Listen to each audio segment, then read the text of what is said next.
Meus amados, que privilégio compartilhar com vocês hoje, mais uma vez, a palavra de Deus. O texto que eu quero repartir com vocês está na segunda carta de Paulo a Timóteo, no capítulo 4, e nós faremos a leitura do verso 6 ao verso 18. Segunda carta de Paulo a Timóteo, capítulo 4, versos 6 a 18. Peço a você que, após a leitura, mantenha sua Bíblia aberta nesta passagem, por gentileza. 2 Timóteo 4, 6 a 18. Eu acho que todos vocês têm ciência de que, das 13 cartas que Paulo escreveu, esta foi a última carta. Ele escreveu esta carta quando estava preso em Roma, numa masmorra, chamada Mamertina. E ele escreveu esta carta já sentenciado à morte, no corredor da morte, aguardando a sua execução. Essas são as últimas palavras de Paulo registradas na Bíblia. Chamaríamos até de palavras de despedida. Portanto, são muito carregadas de emoção. A igreja está vivendo os dias mais sombrios. Os crentes estão sendo crucificados. Os crentes estão sendo queimados vivos. Os crentes daqui a pouquinho vão ser jogados às feras. E a igreja estava sendo muito assolada. E Timóteo, que era jovem, que era tímido e também doente, precisava receber o bastão da fé. E Paulo está escrevendo essa carta para ele, que estava em Éfeso. E Paulo diz assim, a partir do verso 6, Timóteo, quanto a mim, eu já estou sendo oferecido por libação, e o tempo da minha partida é chegado. Combati o bom combate, completei a carreira, guardei a fé. Já agora a coroa da justiça me está guardada, a qual o Senhor reto juiz me dará naquele dia. E não apenas a mim, mas a todos quantos amam a sua vinda. Procura vir ter comigo depressa, porque Demas, tendo amado o presente século, me abandonou, se foi para Tessalônica. Crescente foi para a Galácia, Tito para a Dalmácia. Somente Lucas está comigo. Toma contigo Marcos e traze-o, pois me é útil para o ministério. Quanto a Tíquico, mandei-o até Éfeso. Quando vieres, traz a capa que deixei em Trode, na casa de Carpo, bem como os livros, especialmente os pergaminhos. Alexandre, o latoeiro, causou-me muitos males. O Senhor lhe dará paga segundo as suas obras. Tu guarda-te também dele, porque resistiu fortemente às nossas palavras. Na minha primeira defesa, ninguém foi a meu favor, antes todos me abandonaram. Que isso não lhe seja posto em conta. Mas o Senhor me assistiu e me revestiu de forças, para que por meu intermédio a pregação fosse plenamente cumprida, e todos os gentios a ouvissem, e fui libertado da boca do leão.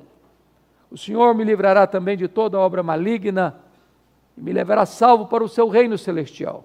A Ele, pois glória pelos séculos dos séculos. Amém. Meus amados, é sabido de todos vocês que Paulo esteve preso em Roma 2 vezes. A primeira prisão ocorreu nos anos 61, 62. A segunda prisão nos anos 66, 67. Na primeira prisão, quem estava por trás, orquestrando contra Paulo, eram os seus irmãos, eram os judeus. Na segunda prisão, quem estava conspirando contra ele,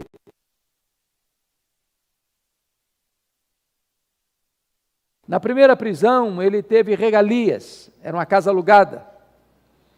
Mas na segunda prisão, ele foi jogado numa masmorra, fétida, escura, úmida, insalubre, de onde as pessoas saíam leprosas ou para o martírio. Na primeira prisão, ele orou para sair, ele pediu oração para sair, e de fato saiu. Na segunda prisão, ele não ora para sair, porque ele é jogado ali, e em seguida é condenado à pena de morte. Por ser um cidadão romano, ele não sofreu a penalidade da crucifixão, como Pedro, ele foi degolado. Na primeira prisão, ele foi preso como um apóstolo, um pregador do Evangelho. Na segunda prisão, ele foi preso acusado de ser um malfeitor, um bandido, um criminoso. Talvez você pergunte, por que Paulo foi preso pela segunda vez? Também é da ciência de todos vocês, que no dia 17 de julho do ano 64, acontece uma grande tragédia no Império.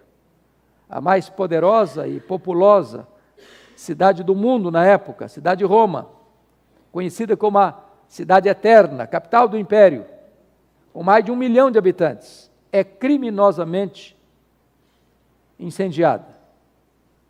Dizem os historiadores que o próprio imperador Nero, que reinou de 54 a 68, foi o incendiário. E ele assistiu esse horrendo espetáculo do alto da torre de Mecenas, vestido de ator, tangendo a sua lira, enquanto as chamas lambiam de forma voraz a cidade de Roma. Foram 7 noites e 6 dias de incêndio, de 17 de julho a 24 de julho. Quando o incêndio acabou, a cidade estava devastada. Dos 14 bairros de Roma, 10 deles foram fortemente atingidos. Mas, curiosamente, os 4 bairros restantes, densamente povoados por judeus e cristãos, dão a Nero um álibi para botar a culpa do incêndio de Roma nos cristãos. E começa então um verdadeiro massacre. Faltou cruz na época, madeira para fazer cruz na época, tamanha quantidade de crentes crucificados. Quando não tinha mais madeira, os crentes eram amarrados nos postes, cobertos de piche e queimados vivos para iluminar as noites de Roma. Nessas alturas, Paulo era já o grande líder do cristianismo no Ocidente. E ele começa a ser procurado, caçado, até que botam a mão nele. Talvez em Trode, na casa de Carpo.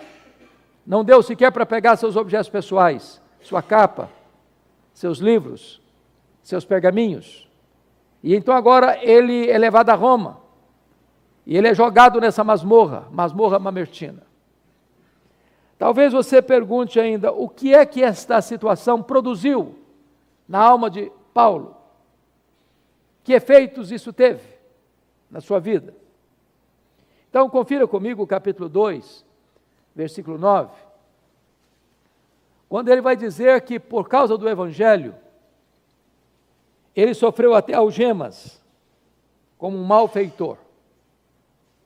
E aí eu fico imaginando essa cena, trazendo à minha memória o que foi na época os fake news, as conversas nas esquinas, nas ruas, as pessoas comentando umas com as outras. Você está sabendo da última? Qual? Aquele poderoso pregador. Quem? O Paulo, aquele missionário tão famoso, está preso. É um bandido, é um malfeitor, é um criminoso. Estava por trás do incêndio de Roma.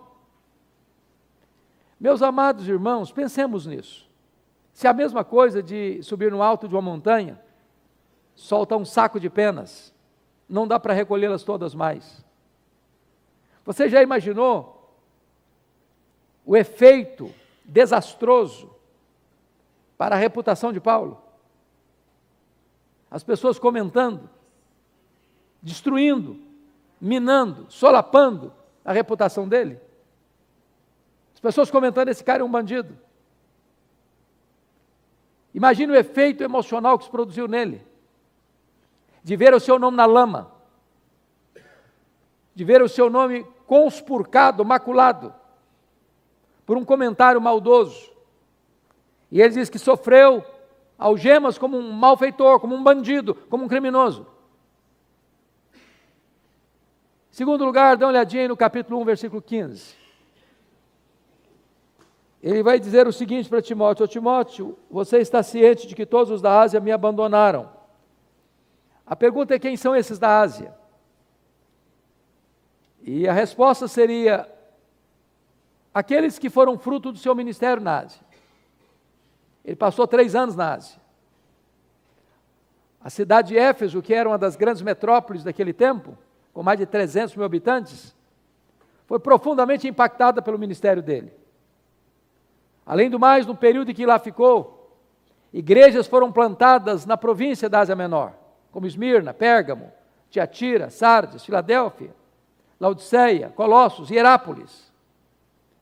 Eram seus filhos na fé, mas se acovardaram, abandonaram Paulo, deixaram Paulo sofrer as consequências daquela perseguição tão atroz.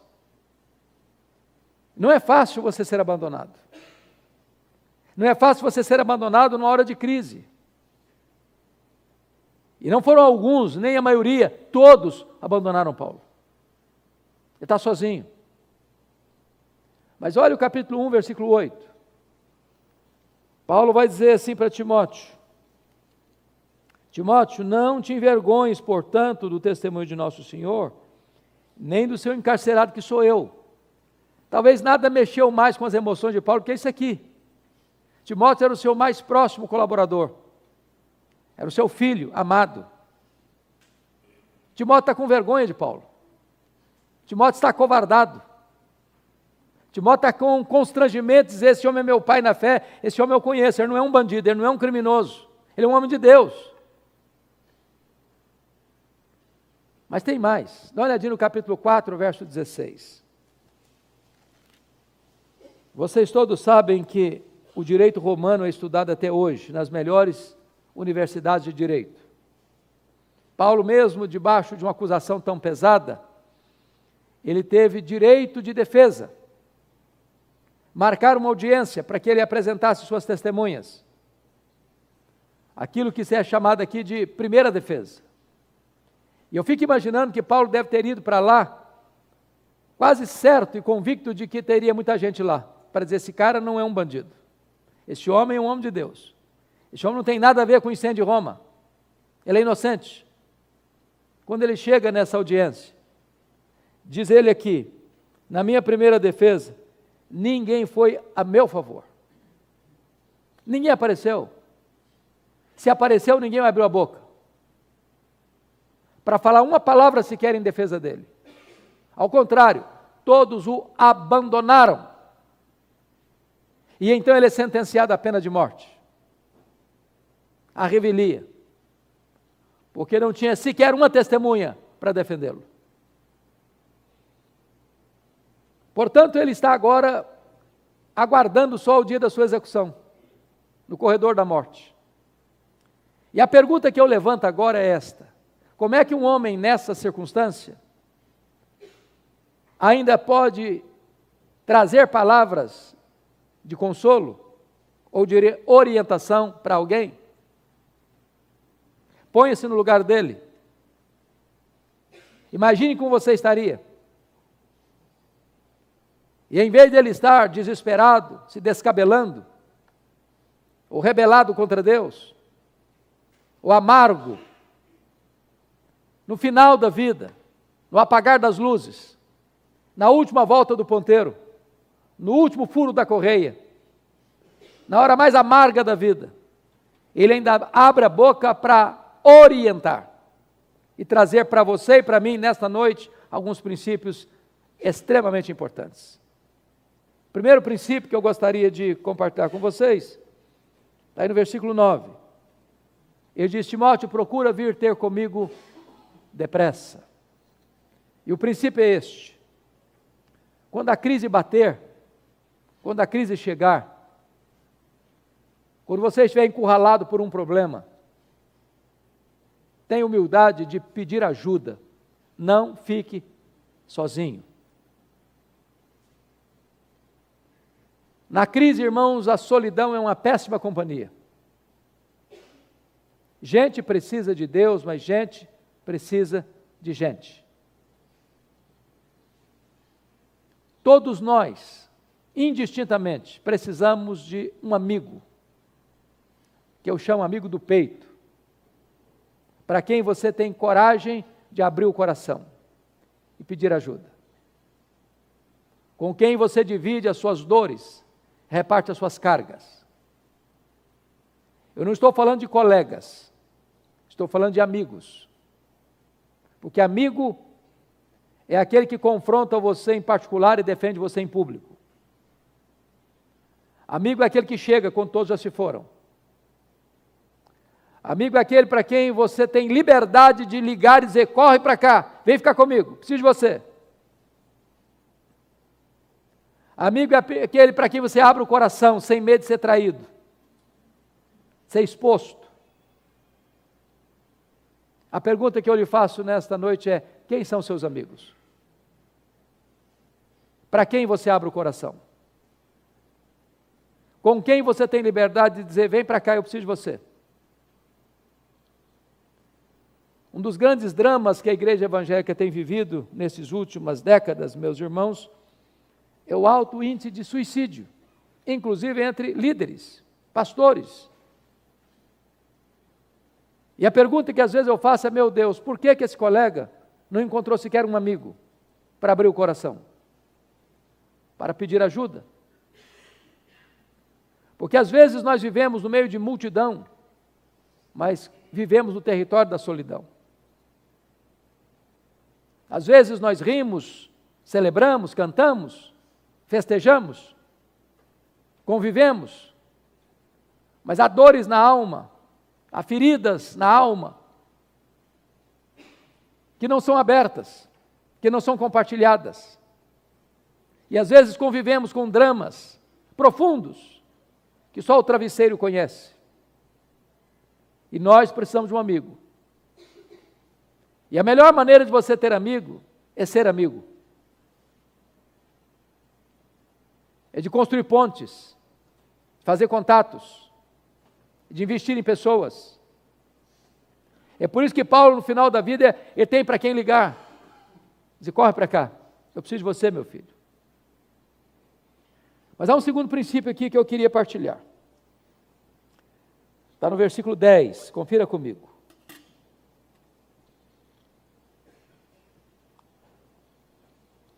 Porque Demas, tendo amado o presente século, me abandonou. E o princípio que está aqui por trás é o seguinte: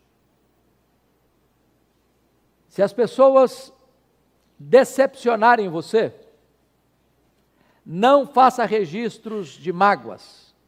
Põe o pé na estrada, continue caminhando. Irmãos, isso não é se, é quando. As pessoas vão nos decepcionar. E nós vamos decepcionar as pessoas. A questão não é o que as pessoas vão fazer com você. A questão é como você vai reagir a isto. Porque se você guardar mágoas e ruminar as memórias amargas, você vai perder a alegria, perder o sono, perder o apetite, perder a paz, perder a saúde, perder o foco. Eu li um livro que marcou muito a minha vida, um livreto de Viktor Frankl, Em Busca de Sentido. E esse homem é o pai da logoterapia, é um judeu que ficou preso no campo de concentração nazista e sobreviveu. E ele diz uma coisa interessantíssima, ele diz o seguinte: a única coisa que ninguém pode tirar de você é o direito que você tem de fazer suas escolhas. As pessoas podem tirar seus bens, sua saúde, sua família, sua vida. Mas ninguém pode tirar de você o direito que você tem de fazer suas escolhas. As pessoas falam mal de você, você fala bem delas. Elas amaldiçoam você, você abençoa elas. Elas perseguem você, você ora por elas. Porque se alguém machucou você um dia, abandonou você na hora mais crítica da sua vida, virou as costas para você, caminhou com você um tempo, agora não caminha mais. Você ficar preso a isso, ruminando isso, alimentando memórias amargas, você perde a razão para continuar caminhando. Quantas pessoas feridas na família, porque um dia alguém machucou, um dia o marido abandonou, um dia a esposa abandonou, um dia os pais abandonaram, um dia os amigos próximos abandonaram. Parece que a vida perdeu o sentido dali para frente. Não se teve forças mais para prosseguir. E Paulo está nos ensinando uma lição aqui. Se alguém machucou você, decepcionou você, não faça registro de mágoas. Põe o pé na estrada e continue caminhando. Não afunde, não naufrague nessa tempestade. Terceiro princípio. Olha comigo o versículo 11. Toma contigo Marcos e traze-o, pois me é útil para o ministério. Para mim, o princípio que está por trás aqui é este. Se na caminhada da vida, você se lembrar que você foi rude demais com alguém, machucou alguém, feriu alguém, tenha coragem de voltar, de pedir perdão, de restaurar, e de construir pontes onde um dia você cavou abismos. Eu só posso interpretar o versículo 11 à luz de mais dois textos. O primeiro deles, Atos 13:13. Esse Marcos aqui é o João Marcos, primo do Barnabé, que abandonou os dois missionários na primeira viagem missionária em Perge da Panfilha. A Bíblia não diz por quê. Podemos fazer pelo menos 3 cogitações. Talvez uma delas seja a verdade. A primeira delas, o Marcos era muito moço, muito jovem. Quem sabe pensou que missões fosse turismo. Quando ele percebeu que não era, se decepcionou e voltou para a casa da mãe. Segunda possibilidade, quando ele saiu de Antioquia, o líder da caravana era o seu primo, Barnabé. Lá em Pafos, Paulo assume o comando. E agora quem lidera a caravana não é mais Barnabé, é Paulo. Ele deve ter pensado, sob a liderança do meu primo, eu tinha coragem de ir, na liderança do outro eu não vou.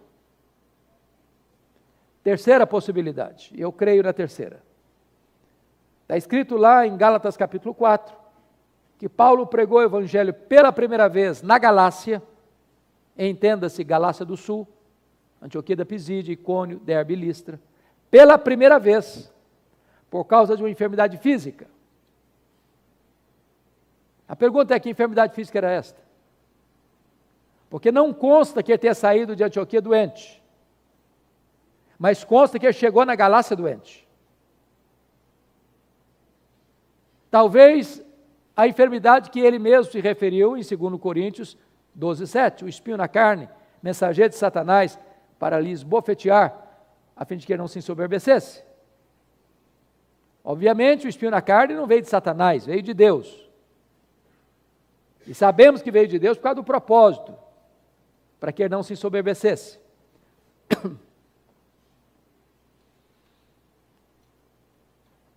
Agora, os estudiosos afirmam que aquela região de perto da Panfilha, que era uma região alagadiça, pantanosa, tinha forte incidência de malária.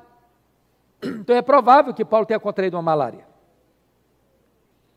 que dava uma dor de cabeça alucinante, afetando inclusive a visão. E parece-nos que tem alguma coisa a ver com isso, porque quando ele chega na Galácia, os crentes queriam arrancar os próprios olhos para dá-los a Paulo. Então eu imagino que o Marcos deve ter olhado aquela situação e disse: olha, eu estou muito novo para ficar doente, vou voltar para a casa da minha mãe. Bom, o segundo texto que a gente tem que compreender para interpretar isso aqui é Atos 15, 36 a 41. Logo depois do concílio de Jerusalém, Paulo procura Barnabé para ir para a segunda viagem missionária. Resolvido o problema doutrinário da igreja, está na hora de caminhar fazendo a obra missionária. Então, quando Paulo fala para Barnabé, Barnabé diz: ô Paulo, eu estou querendo levar meu primo. Paulo respondeu assim: eu não acho justo levarmos aquele que nos abandonou desde Perge da Panfilha. E diz o texto que houve tal desavença entre eles por causa do Marcos, que os dois missionários não caminharam juntos mais. Eu acredito até, que quando Lucas relata esse fato, ele coloca em palavras muito polidas, né? Mas, uma vez que houve uma desavença tal entre os dois líderes, eu acho que a coisa não foi bem assim não. Então, me permita parafrasear o que eu acho que aconteceu. Acho que foi mais ou menos o seguinte: Paulo chega para Barnabé, diz: ô Barnabé, que resultado maravilhoso o concílio da igreja, decisão clara, certa, segura, escrita, comunicada às igrejas, agora o caminho está aberto, vamos voltar. Vamos, Barnabé? Vamos, Paulo, vamos sim. Ô Paulo, você está lembrado do meu primo? Mas é claro, né, Barnabé, que eu estou lembrado do seu primo. Deixa eu te falar uma coisa, Paulo, eu estou querendo levar com a gente. Paulo disse: comigo ele não vai não, Barnabé. Ô Paulo, deixa eu te falar, ele amadureceu. Comigo ele não vai não. Ô Paulo, vamos dar uma chance para o rapaz. Não, comigo ele não vai. Ô Paulo, você está sendo radical. Comigo ele não vai, Barnabé. Ô Paulo, mas vamos dar uma chance para o rapaz, Paulo. Eu não vai, Barnabé. Pronto, chega. Os dois não caminharam juntos mais. Notinha de rodapé. Os líderes da igreja não deviam brigar, viu, irmãos? Mas às vezes brigam. Às vezes brigam. Agora, mesmo quando os líderes da igreja brigam, o plano de Deus não pode ser frustrado. Porque agora, em vez de uma caravana, tem duas. Agora, pense comigo se não tivesse um Barnabé na vida do Marcos. Você já se sentiu descartado alguma vez? Alguém já disse assim para você: comigo você não trabalha? Você não serve para fazer parte do meu time, da minha equipe? Não confio em você? Acho que você é imaturo? Você não está preparado? Bendito seja Deus, porque o Barnabé pegou o Marcos e levou para Chipre, investiu nele. Mais tarde o Pedro discipulou o Marcos. O primeiro evangelho a ser escrito não foi Mateus, foi Marcos. Agora Paulo está no final da vida, no corredor da morte, fazendo uma faxina mental. Lembrou do Marcos. Lembrou do Marcos. Aí ele diz: ô Timóteo, meu filho, quando você vier, você traz aí o Marcos com você. Ele me é útil para o ministério. Sabe o que Paulo está nos ensinando aqui, irmãos? Você nunca é tão grande como quando você é humilde. Ninguém perde a autoridade espiritual por reconhecer um erro e pedir perdão. Deveremos nós construir pontes de reconciliação, onde um dia nós cavamos abismos de mágoas.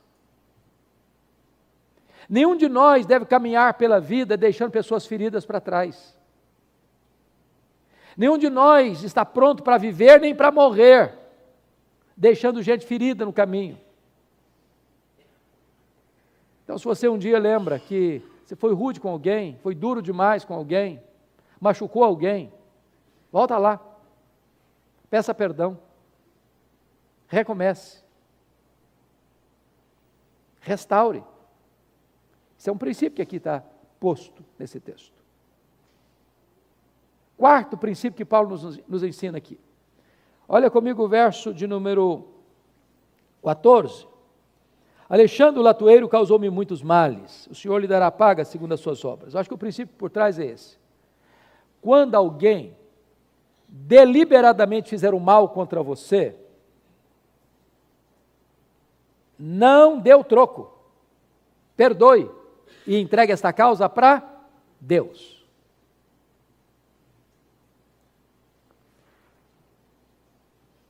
Às vezes, as pessoas ficam chateadas com a gente sem você saber. Eu acho que os pastores aqui são mais crentes, né, do que eu. Acho que nunca aconteceu com eles, mas comigo às vezes acontece isso aí. Eu tomo um susto. Eu chego às vezes na igreja, e uma pessoa, ao chegar no pátio da igreja, me puxa de lado assim e falou: pastor, estou muito chateado com o senhor. Eu falei: mas o que houve? O senhor não está lembrado? Eu falei: não estou. Aquele dia, eu falei: qual dia? Aquele dia que o senhor chegou Está lembrado? Não. Estava fulano, beltrano, ciclano, o senhor falou com fulano, beltrano, ciclano. O senhor passou reto, não falou comigo. E eu não lembrava disso. Eu não estou sabendo de nada. Deve ter sido um lapso de memória, um descuido. Se ele não falasse comigo, eu nunca pedi desculpa para ele, porque eu não estou sabendo de nada. Ou às vezes tem um ruído de comunicação. Você fala uma coisa, a pessoa entende outra. Agora é diferente.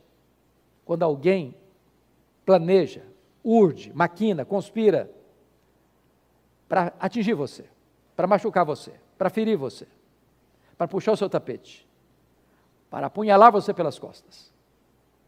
Os estudiosos dizem que Alexandre Latueiro foi quem delatou Paulo, para que eles o encontrassem e o prendessem.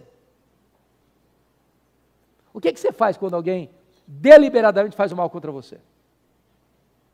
Você dá o troco? Você paga na mesma moeda? Crente não faz essas coisas, né, irmãos? Ou faz?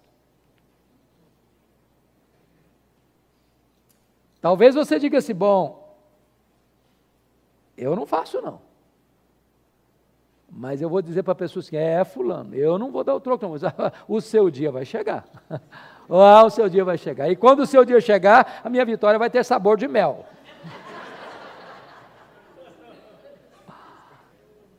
Não é nosso papel, meus irmãos. Nosso papel não é dar o troco. Diz o Senhor, a mim me pertence a vingança. Eu retribuirei. Eu não sei fazer isso, você também não. Deus sabe. Seu papel é perdoar e entregar para Deus. Agora, perdoar não é fácil. Perdoar não é natural. Perdão é uma obra da graça. Só Deus nos capacita a perdoar. Das muitas dores, pastor Fernando, que eu já passei pela vida, e passei por muitas, talvez a mais aguda delas foi no dia 2 de agosto de 1982, quando eu começava o meu pastorado em Bragança Paulista. Eu sou filho caçula, meu irmão acima de mim, o Hermes, um homem alegre, feliz, com 2 filhos pequenos, 27 anos fez no dia 1º de agosto. No dia 2 de agosto ele foi assassinado pelo primo primeiro da sua mulher, com 11 golpes de faca, todos mortais. Gente criada conosco. A dor foi tão aguda e tão profunda e tão avassaladora, que quando eu recebi a notícia, eu perdi a voz. Mas me lembro que quando Deus restaurou a minha voz e as minhas forças, a primeira palavra que Deus botou no meu coração foi esta: eu perdoo o assassino. Eu não tinha outra opção. Ou perdoava ou adoecia.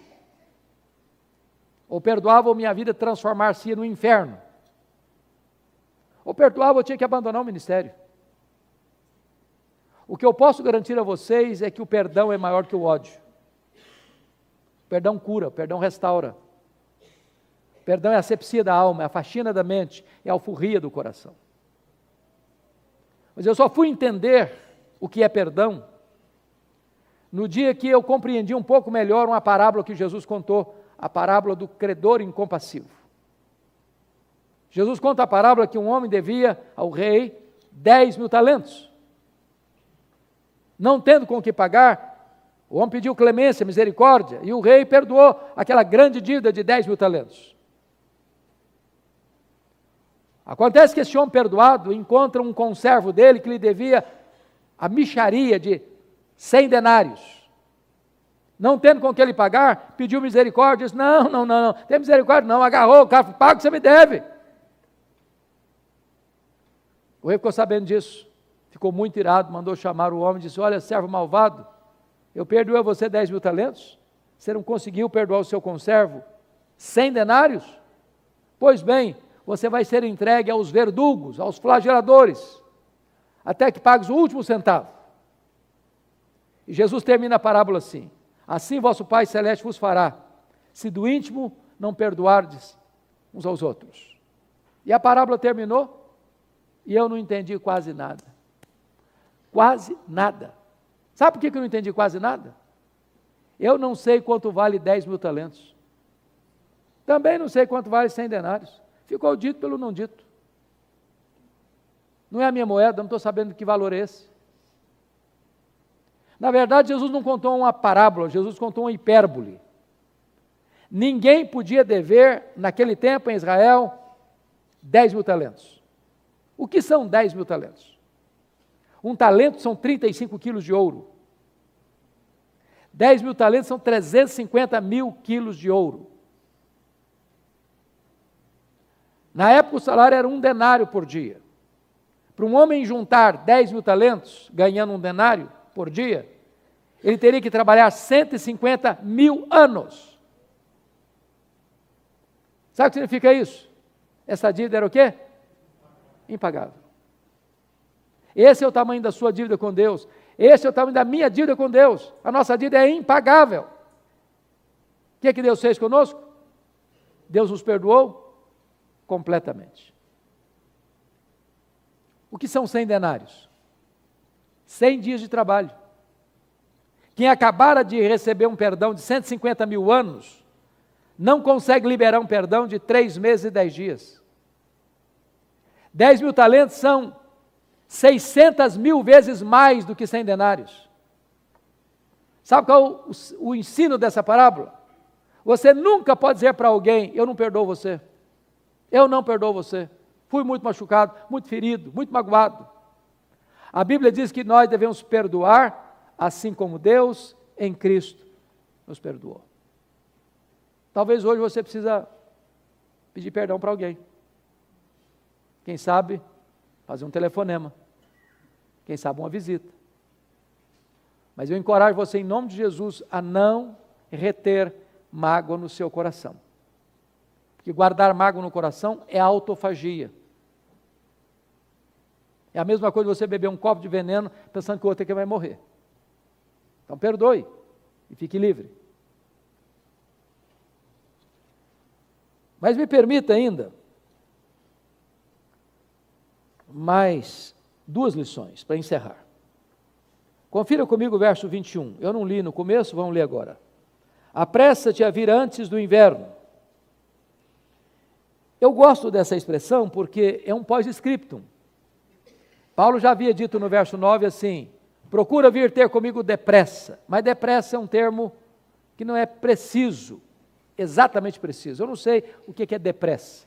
Pode ser 1 minuto, 1 hora, 1 dia, 1 semana, 1 mês, eu não sei, depende.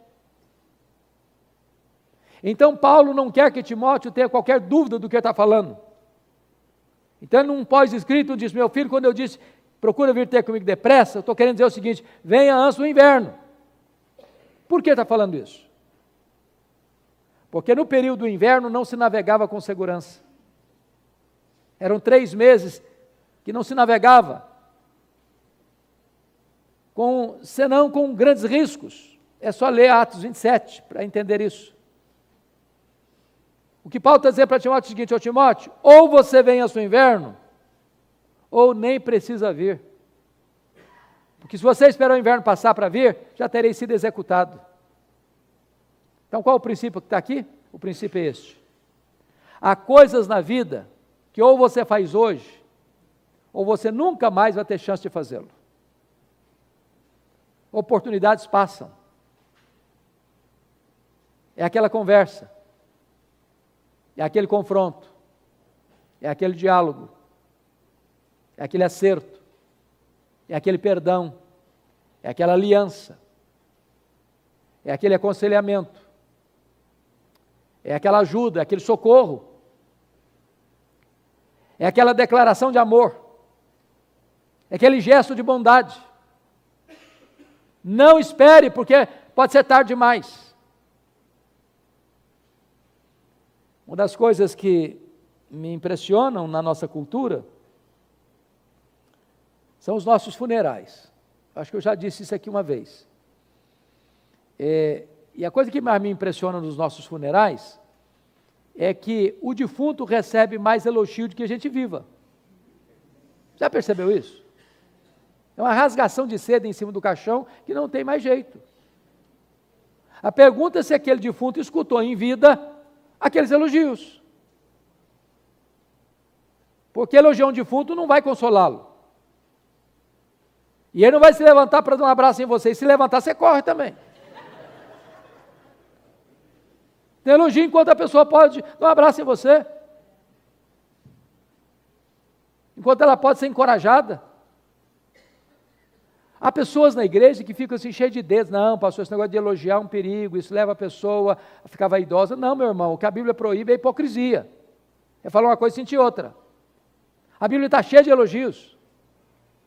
Uma palavra boa na hora certa, com a motivação certa, é um bálsamo. É um bálsamo. A segunda coisa que me impressiona é que defunto recebe mais flores do que gente viva. Já dá para entender isso?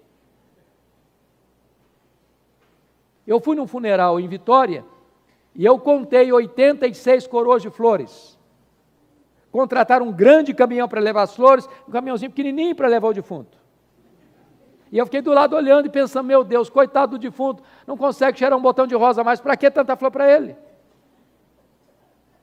Mas sabe por que os mortos recebem mais flores do que os vivos? É porque a voz do remorso é maior que a voz da gratidão. Não espere a pessoa morrer para mandar flores. Bom, descontraindo um pouco com vocês. Falar em morte deixa a gente tenso, né? Me falaram por aí que os homens aqui da Guanabara são muito românticos. Que nunca deixam passar em brancas nuvens o aniversário da esposa, o aniversário de casamento. Os buquês de flores são os mais lindos, os mais encantadores. Dizem por aí que é assim.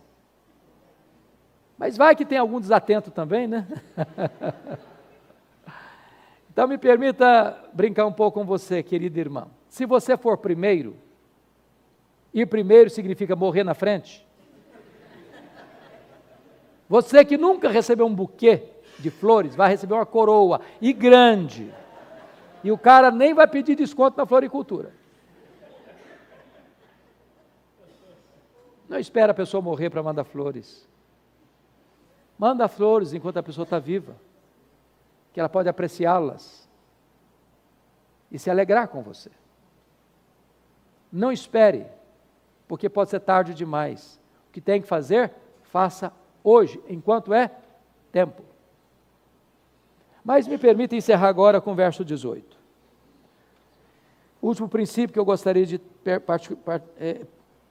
compartilhar com vocês. Na parte final do verso está escrito assim: a Ele glória pelos séculos dos séculos. Amém. E o princípio é este: a melhor maneira de você encerrar a sua carreira e fechar as cortinas da vida é dando a Jesus toda a glória que Ele merece. Não a nós, Senhor, não a nós, mas ao Teu nome, da glória, porque tudo vem dEle, tudo é por meio dEle e tudo é para Ele. Que você possa viver para a glória do nosso glorioso Redentor. Que a sua casa possa viver para a glória do nosso glorioso Redentor. Que a sua família possa resplandecer a glória do nosso glorioso Redentor. Que Deus nos abençoe. Amém.